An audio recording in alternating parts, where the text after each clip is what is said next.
ના એસએસજી હોસ્પિટલના કેમ્પસમાં આવી હિંસક ઘટનાઓ વખતે સમય બધી જ રહેતી હોય છે.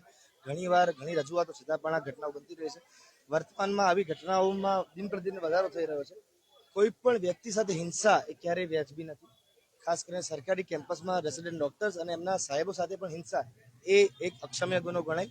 એક ફિમેલ રેસિડેન્ટને આ જગ્યાએથી ઘસડીને 35 લોકોના ટોળા દ્વારા એમએલઓ ઓફિસ સુધી લઈ જવામાં આવી, જે અહીંયાથી 400 મીટર દૂર છે. 1 કલાક સુધી 35 થી 40 લોકોના ટોળાનું ધીંગાણું સરકારી મેડિકલ કોલેજના કેમ્પસમાં ચાલ્યું, તો પણ 5 સિક્યોરિટી આવીને એ ટોળાને શું દૂર ના કરી શકે? તો આ કેમ્પસમાં રેસિડેન્ટ ડોક્ટર્સની અને દર્દી કે દર્દીના સગાની પણ સિક્યોરિટીની જવાબદારી કોની? તો એના માટે ઘણી બધી રજૂઆતો કરે છતાં પણ હજુ પણ ક્યાંય બદલાવ અમને કેમ્પસમાં દેખાયેલ નથી. તો અમારી એક જ માંગણી છે કે સઘન સુરક્ષા જે કામ કરે, કોઈ હંગામી વ્યવસ્થા નહીં. જે તમારા આરએમઓ જે જવાબ આપ્યો હતો કે લાશ ડિકમ્પોઝ થઈ એક કુદરતી રીતે છે, તો એ જે લાશ ડિકમ્પોઝ થઈ એની જવાબદારી કોઈ લીધી ખરી? જી, એના વિશે મને માહિતી નથી.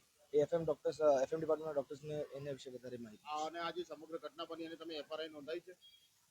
એની એફઆઈઆર અમારા વડાશ્રી દ્વારા પણ અને ડિપાર્ટમેન્ટના જે ડોક્ટર સાહેબ દ્વારા છે એમના દ્વારા પણ પોલીસમાં ફરિયાદ કરાયેલ છે. હવે તમે કલેક્ટર બધાને રજૂઆત કરી તો શું પ્રત્યાઘાત પડ્યો તમારા? હાલમાં કલેક્ટરશ્રી દ્વારા અને એસીપીશ્રી દ્વારા અમને હકારાત્મક અભિગમ દ્વારા સાંભળવામાં આવ્યા છે અને પોઝિટિવ સૂચનો કરવામાં આવ્યા છે.